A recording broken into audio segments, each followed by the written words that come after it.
I'm hoping that if I do make a part 3, it will be a review about the musical from my point of view. Alrighty. Yeah, I saw The Outsiders musical at La Jolla Playhouse, which, you know, they gave this to me a while back. If people follow my TikTok, I show this thing off. I show it off anywhere because it is my pride and joy. A little promote on the go, if you will. I saw the show. Oh my god, it is amazing. Also, I know we always do these outsider videos in my college dorm. We are in my home bedroom. Look at all this pink and Gravity Falls and playbills galore. I tried to vlog this. I will be showing Snapchats that I had from the travels too, because I've tried to vlog through the flight to California all the way to the show and back, and I stopped right as soon as I saw the show because I was so enthralled by it. And I got to meet some of the cast afterwards, and I just like completely forgot that I was doing a vlog. So I do have Snapchats, and we'll do a little Snapchat camera. I'll put like a little background because it is the vertical videoing. Let's get right into it. So if you're new to this, I feel like an influencer. If you're new to this channel, I started back in, I think last year actually. Yeah. February last year, I made a video about what was going on with the Outsiders musical because I've been following it since 2018. I usually say 2019 because that's when they like announced that they were in production, but I remember back in 2018, I believe Essie Hinton said something about it. And I made a video on it giving information because I never saw anyone talking about it, and then they did another thing, so I made more videos because there was more information now, and then they made the show and it came to La Jolla Playhouse. It opened February 19th and it's extended to April 9th, so get your tickets. So excited. I feel like this is a great show for me to review because I'm a musical theater major and I have always been, since the 7th or 8th grade, a huge fan of the Outsiders book. I do have this ring. I don't know if you could see it. It says stay gold. I wear it every day. My nails are also gold. My phone case for the show, you can get this on Redbubble. I am not gatekeeping anything. You can get this on Redbubble. It is really cute and adorable. I got it for the show. This is gonna be an all over the place video because I'm so excited that I get to actually like make a video on me seeing it. So let's, oh my gosh. I think, should I show the vlog? How do I do this? I have no idea. Maybe we'll like show the vlogs in between and then I will discuss. I'm gonna go look in the vlog folder I made and we're gonna begin. Let's start with the first video of it, okay? It is 2:30 a.m. March 10th. This is a little pre-thing for the vlog because we're not gonna be on the plane till 5 p.m. So this is just to say we just drove, I want to say 5 hours from my college to get to the airport, and then at 5 p.m. we're gonna fly 6 more hours for the Outsiders. But you know what? It's for the Outsiders musical vlog. I'm so excited. I don't know if I'll be able to sleep tonight, but we're gonna try to sleep. We're just gonna try to sleep off the adrenaline that I have right now, and the journey will continue in the morning. So maybe I'll do a little get ready for the airport vlog. I don't do this stuff, so this is gonna be interesting, but see you in the official morning. This is still nighttime, so I'm not counting it, but see you in the official morning.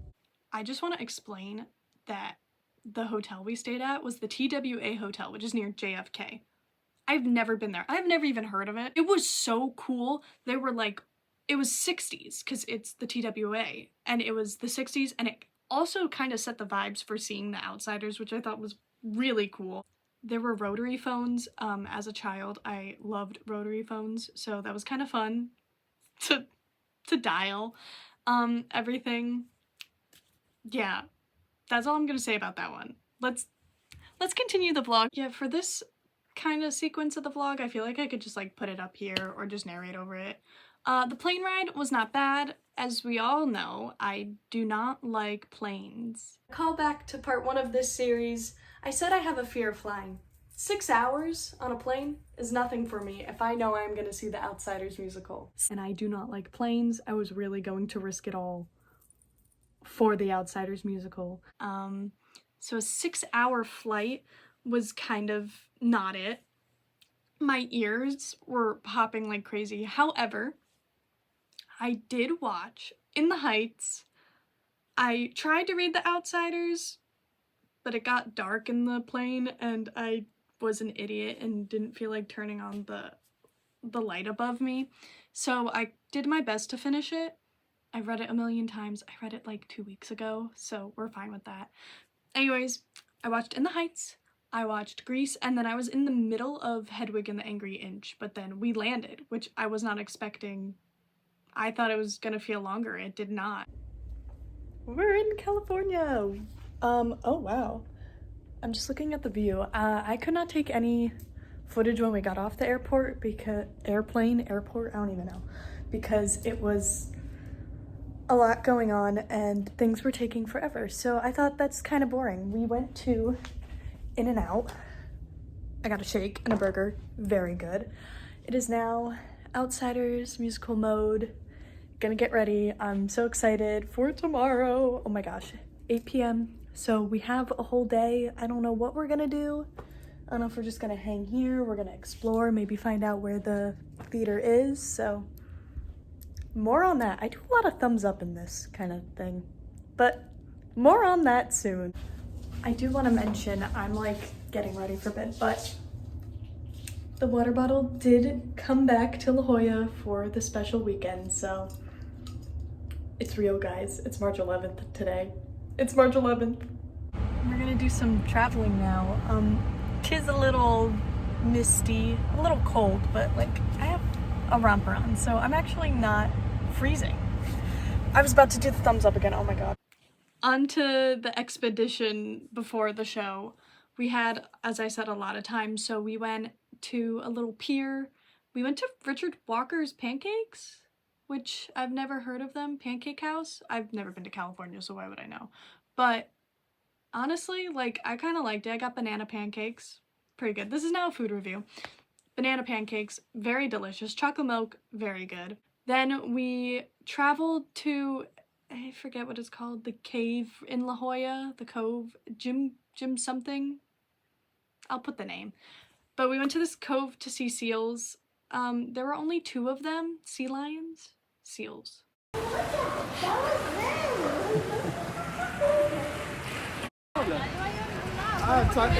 There were only 2 of them in there. I almost fell down those stairs a couple times. You did have to sign a safety waiver for it, so like, I guess that was on me.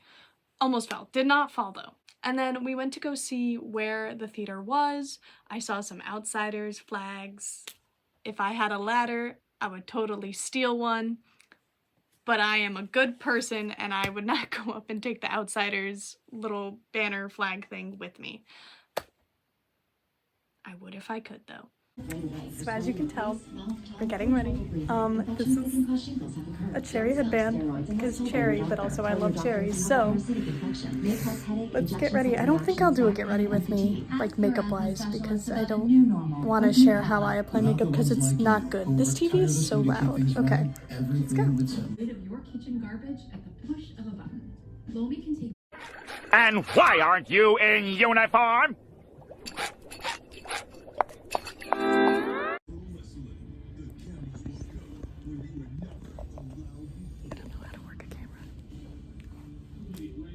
We went to the Marine Room for dinner.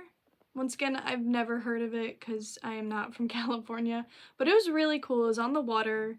I got a filet mignon. I got some drink called an almond fizz. I don't know. It tasted pretty good. I liked it. It tasted like almonds with fizz, so they were doing something right. I got a lava cake, which was really good. I love me a good lava cake. The only problem with that whole thing is I was just waiting to go to the Outsiders musical. So excited, amazing, and then it happened. So this is the part where I forgot I was doing a vlog. I will show little Snapchats of everything. I was just vlogging for myself at that point. I'm gonna put a little spoiler warning here for now. This is just about the pre-show, like when you sit in your seat and stuff. I don't know how people feel about like seeing the stage or like knowing what happens before the show. So, little spoiler warning. I'll put a little time signature thing if you want to skip ahead. When you walk into that theater, on the screen there are old ads for the World of Outsiders in Oklahoma.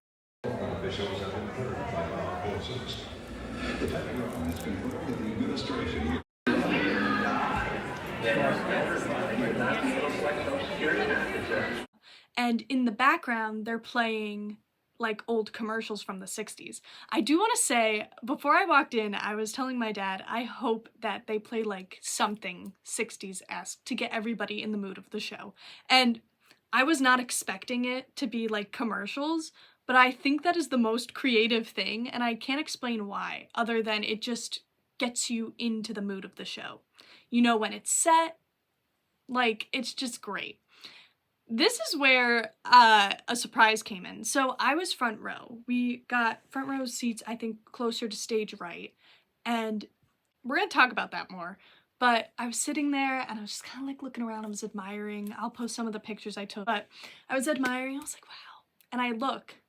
And Brody Grant, who plays Ponyboy, in character, he was Ponyboy, walked up the stage right stairs into this tire that was set on the stage. I don't know if I was allowed to take the footage. No one stopped me, so I'll put it up.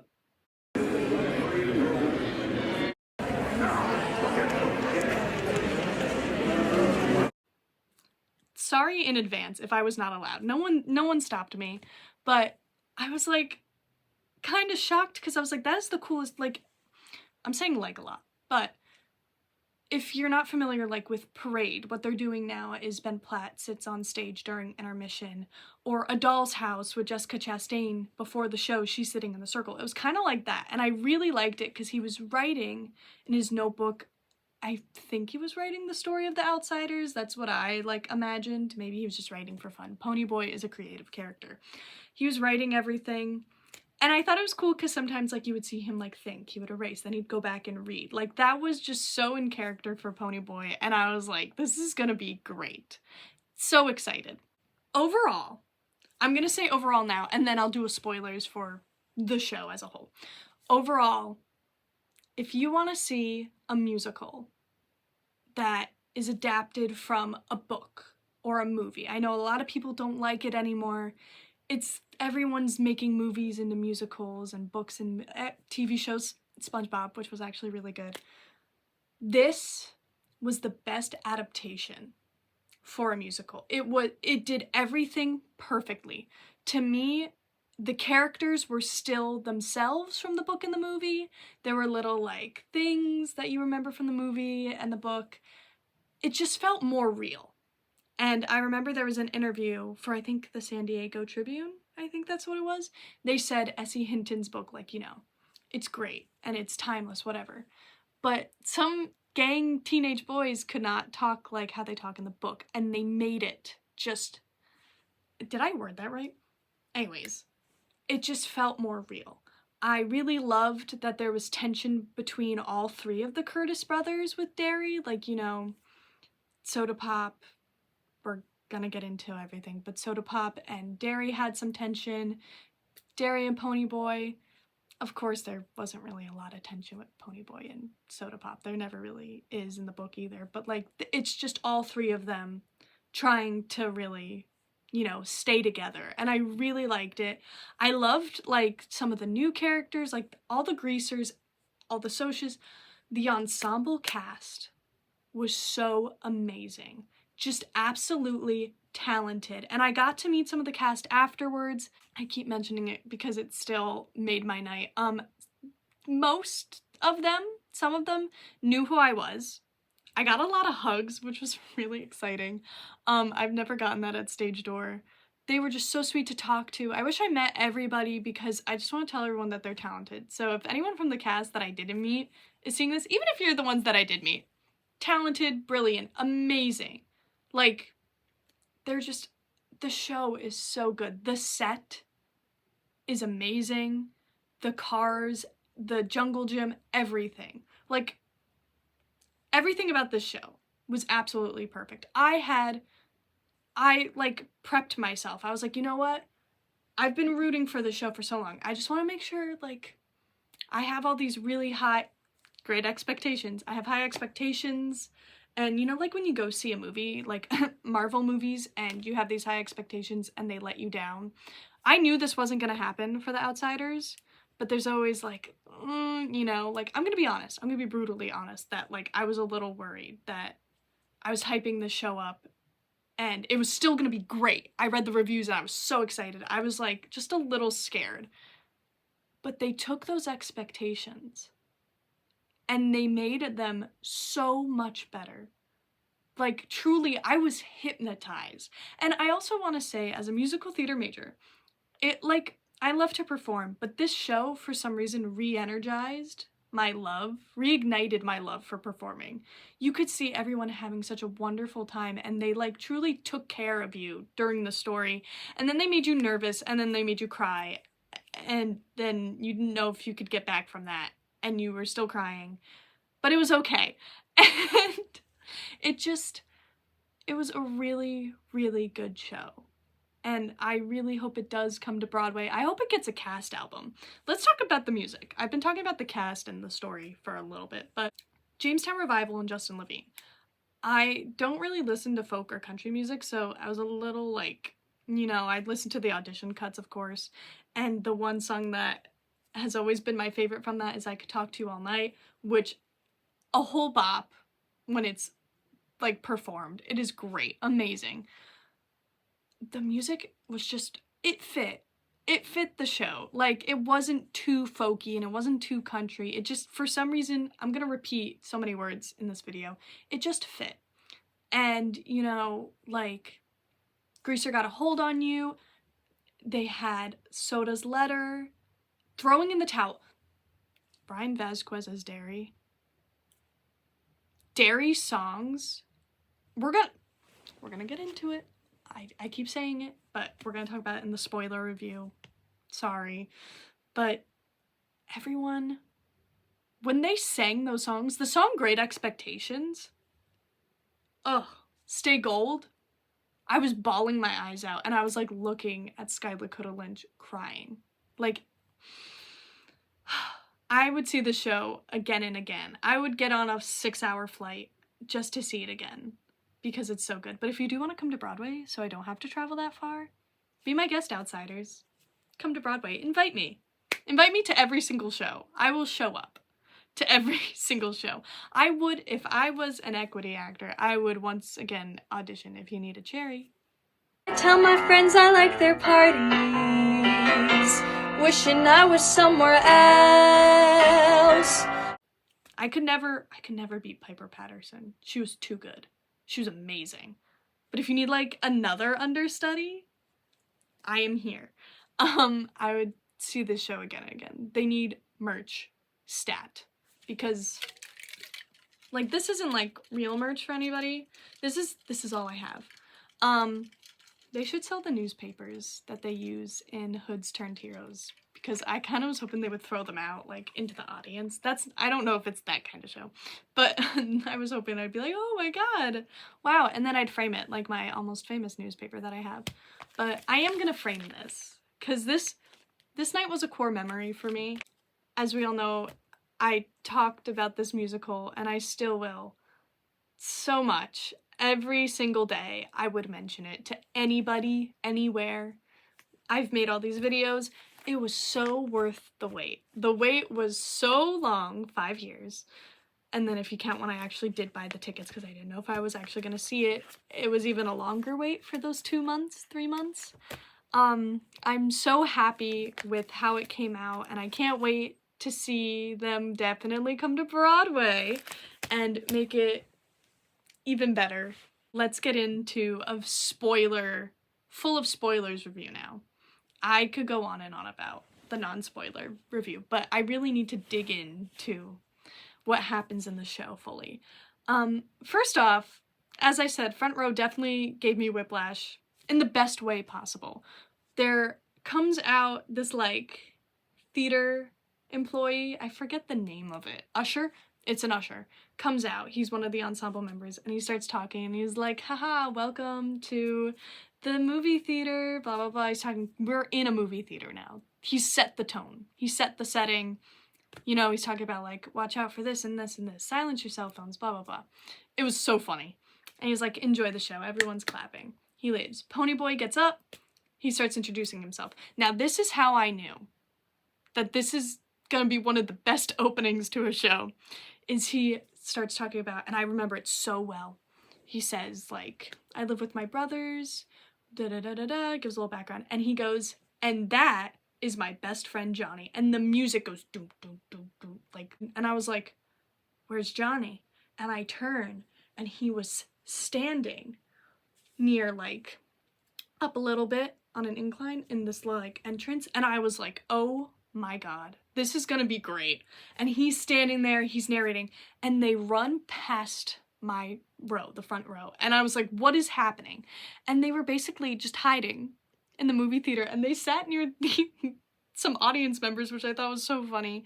And Ponyboy talks about Cool Hand Luke, and they show it on the screen, and I was like, this is it. This is the best show I've ever seen. Like, right there, if that's all they showed me, I would immediately say give them Tony Awards.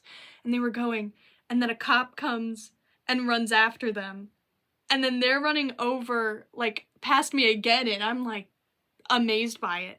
And it opens up, and there's the set with all the dirt and everything, and in a tire on stage, there was water as, like, the water fountain for the playground. That surprised me. I didn't know. I just knew about the Rumble scene. It's just, like, I can't even think of, like, how to explain. I'm not gonna go into detail of every single scene of the show, but I will go through things I, like, truly remembered that impacted me. The whole show impacted me, and I just want to talk about some of the important things. But you meet everybody, there's new Greaser gang, they still don't have Steve. And I want to be honest, I didn't really care that he was not there. I know before I was like, you can't do, Steve's gone? Oh my god, I don't really care anymore. Steve could be gone. The show was better without him, to be honest. I mean, Soda did lose his best friend, but there was Ace, and Ace was this new character. She's a Greaser girl, and Soda Pop kind of, like, loves her, and this is, I got something in my eye, hello? Tears? No. Soda Pop is kind of, like, has a crush on her and everything, and you may be thinking, what about Sandy? They changed that storyline a little bit, because what if I remember, the way I took the book with Sandy was that she cheated on him, I think, or maybe it was his, I don't remember exactly. They didn't really say for me, and, like, I didn't interpret it that it was his, but in the musical, Sandy is this Soch who they were pregnant with a child, and if I remember correctly, Sandy's mom took her away from Soda and made her go to a special clinic. And it made the show that, like, it set that it was more real. I was kind of like, whoa. Yeah, so he's not with her anymore because of that. And I remember Ponyboy was like, you know, I still hear you crying about her in your sleep. And I was gonna bawl for the millionth time at the beginning of the show. I kind of felt Soda Pop's character is a little different in the show. He is still the same. Every character is still the same. They just add a little more rawness and realness to everything. There was a scene that I really remember, and I can't stop thinking about it, is they would show Soda Pop would watch TV, and he would watch Splendor in the Grass, I believe it was, all the time, because he was just so sad. And Derry's like, I can't even tell if you're laughing or crying. And Jason Schmidt, who played Soda Pop, he does this thing where he laughs and then he cries and then he's just straight face again. And it was the funniest thing to me. Like, I was feeling bad. I'm like, oh, Soda Pop. But that whole moment just, like, stuck in my brain. It's just there on repeat. Oh, that was a side note. After the opening, the way that the Soches come in, it goes bum, bum, bum, bum, like suspense. And they all, like, surround Johnny and Ponyboy. And I was, like, so scared for them. And the thing is, like, you know, you as an audience member, if you've read Outsiders, even if you don't, like, you're like, oh, of course, they're gonna be fine. There's still so much to go left in the musical. But I was genuinely scared. The choreography for this, like the fight choreography, felt so real, and I was terrified for Johnny and Ponyboy. But alas, you know, the Greasers come, they save the day for everyone, and they have like a whole little number together talking about like being cool and what it's like to be a greaser. And Derry, Ryan Vasquez, I've mentioned it before, but wow, his Derry. Okay. People, because some might not have seen the musical and because some might, I truly believe, and this isn't me being biased, I think that The Outsiders musical cast is superior. As in, like, between the movie, the book, and the musical, I would pick the musical over both. Because the characters, while still remaining the same, were a little different. And Derry is a good example of that. And Soda Pop, as I mentioned before, his character was kind of shifted. But Derry was like, he had a song about like if he could leave right now, like I don't know what the boys would do without me whole thing. And I want to talk about the slap. We're going all over the place in this review, and I'm really sorry. I've just never done like a review like this. The slap scene, the build-up for it, I knew it was coming. A little different thing is Johnny was with them, so Johnny did witness that. There's a scene between Dally and Johnny. Johnny was sitting in his front of his house. I believe it was in front of his house, and his parents, they emphasize a little bit more, like the book, that home life is not good for Johnny. And Dally comes and, you know, offers him a Hershey bar, offers him to stay with him at Buck's, and it was just a sweet little scene to show that Dally is a little different in this. He's more sweeter. And I know a lot of people are like, oh, Dally's the bad guy, he's so rough. I like this Dally. I like that he sees Ponyboy and Johnny as his little brothers. I like that he stood up to Derry and said you're never around for them. I'm more of a brother to Ponyboy than you are. And there was a fight scene between them, like really quick in the house. It was just like a little brawl, you know. No big deal. Which goes into a song that made me absolutely sob between all three Curtis brothers. Give us the cast album, please. But with Derry and the slap, Johnny's there and they're talking, and Derry gets into the song Throwing in the Towel, and I was like terrified because I was like, oh no, like I wonder what's gonna happen.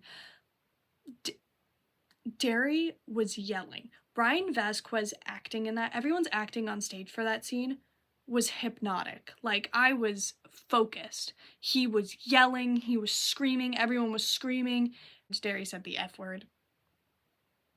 Yeah, I did like that they used curse words in this, because it just made the show more realistic. I keep saying that it's more real. It definitely is more real. The cursing made it realistic.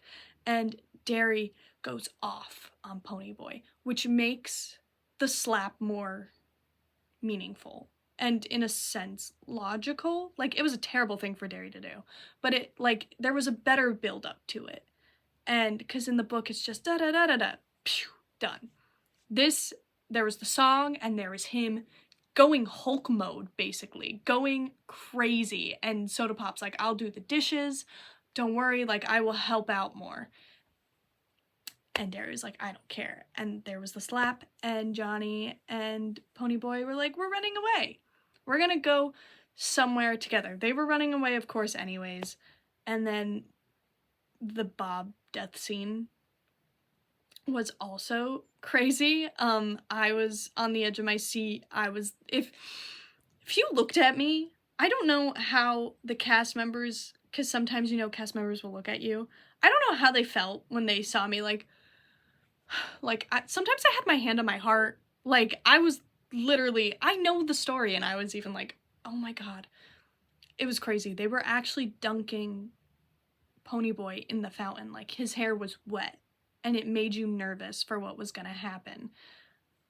Everything happens, you know, Devon Moody was an incredible Dally, always helping out.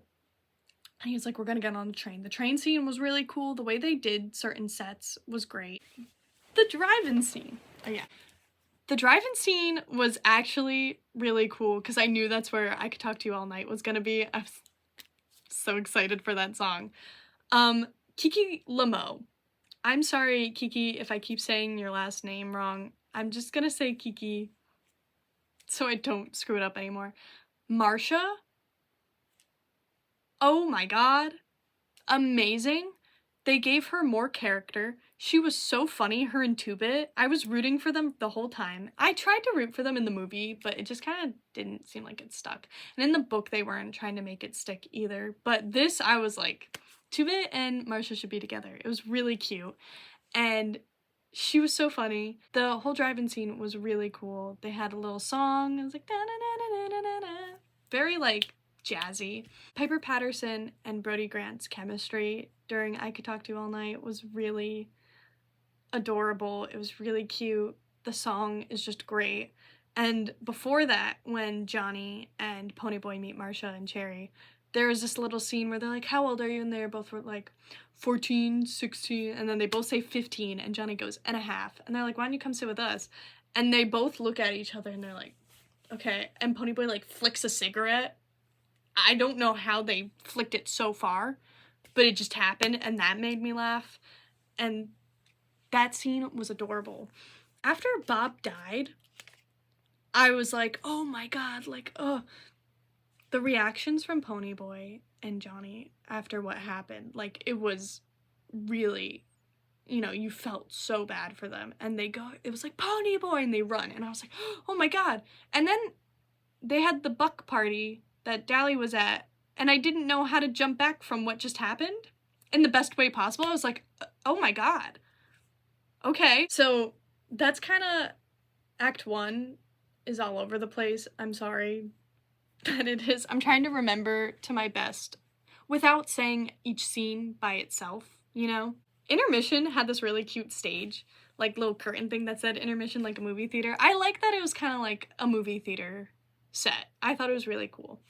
Act 2 opens up with the interrogation of Bob's death, and that was a really cool song. I really liked how they did it too. They had like a flashlight going around asking everybody questions, and that was really cool. The church scene, they had the church come up and they were kind of up more. They weren't on the ground, they were just kind of elevated in the sky. It was really cool, and what you could see below was Derry and Soda talking, and there was a song with all three Curtis brothers that was really, really nice, and it was just really sweet. And they did indeed have Ponyboy dye his hair. They had like, I don't know when he put it on. I was not even paying attention to them putting like a wig on him, but that was really cool. I'm glad they did the scene. I was kind of wondering if they were gonna do that. I mean, it's pretty important to the story, but Soda's letter. Jason Schmidt made me cry. I keep crying during this show. Soda's letter was adorable. It was so sweet, and, you know, him sitting on the car writing the letter to Ponyboy and Ponyboy reading it. The fire scene. Now, I read in a review that it was anticlimactic or whatever. I did not think so. I think they handled it very well, because even though the fire scene is important, the church burning, I just kind of see as like a leeway to like Johnny's death and everything. So the way they did it was a little girl coming up from the pit. And before that, even, Dally and Johnny were like fighting about Johnny shouldn't like turn himself in. And there was just smoke filling the stage, so you knew what was happening. And the little girl came out and they save her, and then there's the big, you know. And then they have a whole thing, like, they show Johnny, he had like effects on him, which I was kind of like impressed that they were doing that. There was a Soch scene when Ponyboy is visiting Johnny for the first time in there. And the Soch song, it was Cherry and Randy. It was really good. Hopeless War. That was one of my favorite songs. I really liked the way that it sounded. And then they, warn about the Rumble scene. We have to talk about the Rumble scene. We have to really get into it, because if you didn't know, they're using real water. Other than that water fountain that they had, which was just a tire filled with water, there's recycled water coming from the stage. It was coming from, I believe, like the catwalk almost, like that height. Wow.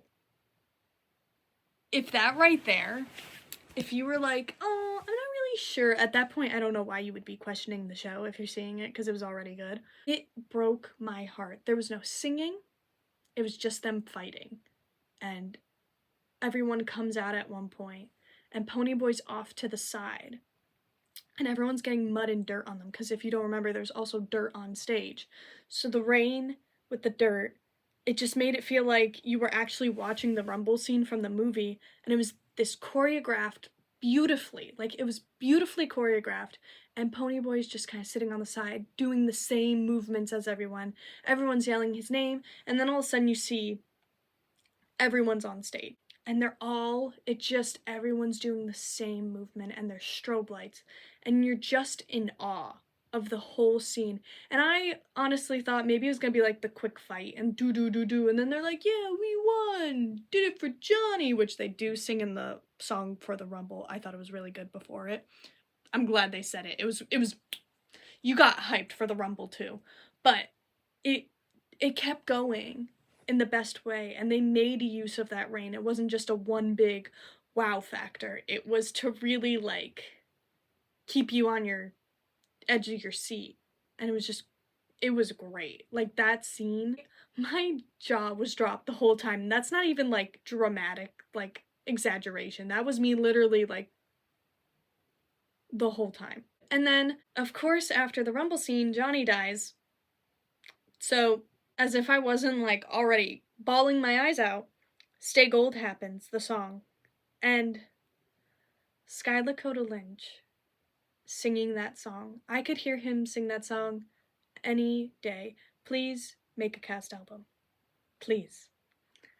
I don't know if this is me thinking it was meant to happen or I'm just imagining things, but when I was sitting there crying, I was like, that, and he goes, keeps from growing old, my friend, stay gold. And he, like, I swear he looked at me and tears, it just happened.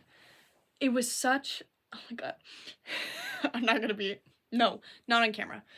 It was just, I remember in there's no script for this video, if you can't tell. I remember in an interview I read with Jamestown Revival, I think it was the same one, the San Diego Tribune, they said the one song they never changed was Stay Gold.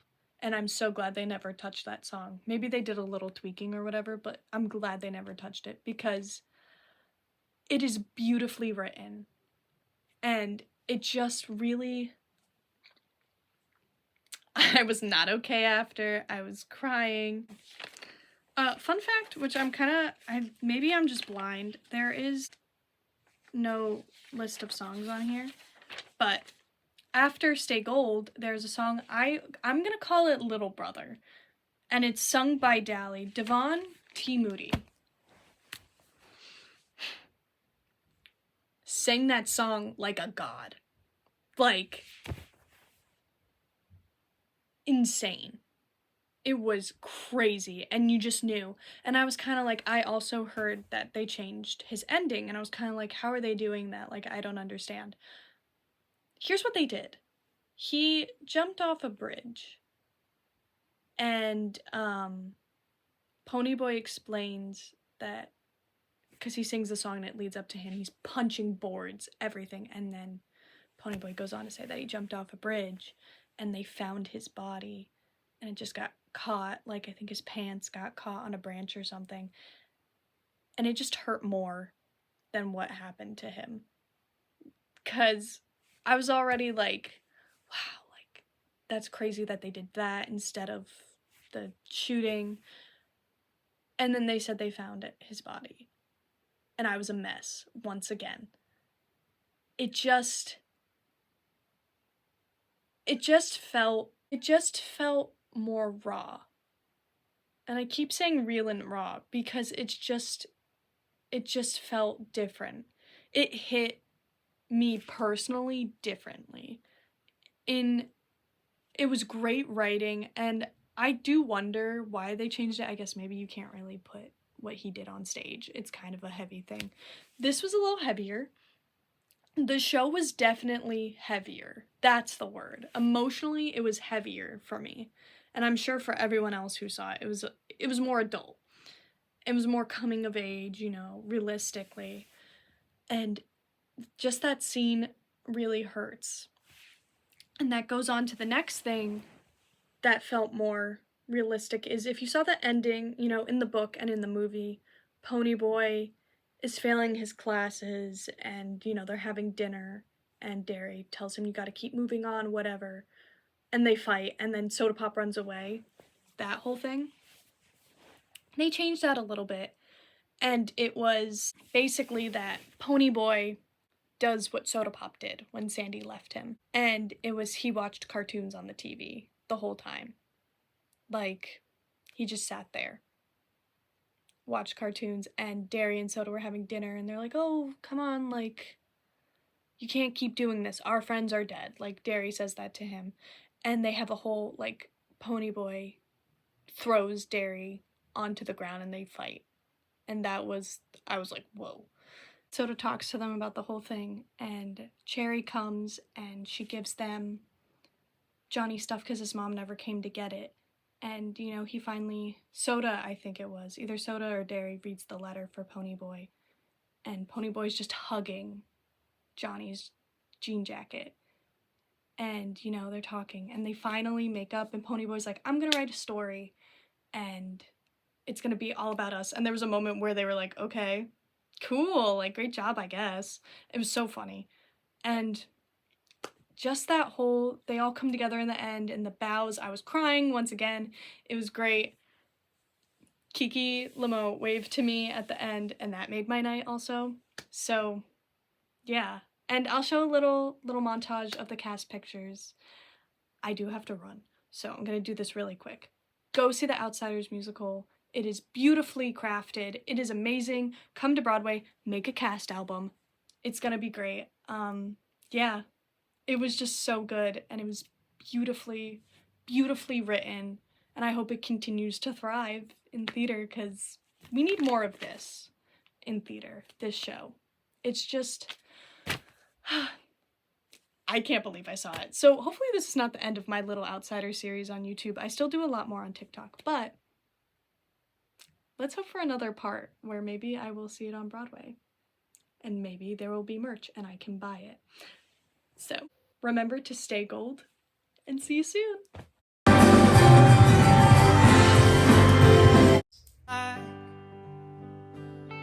I've never known anybody to leave.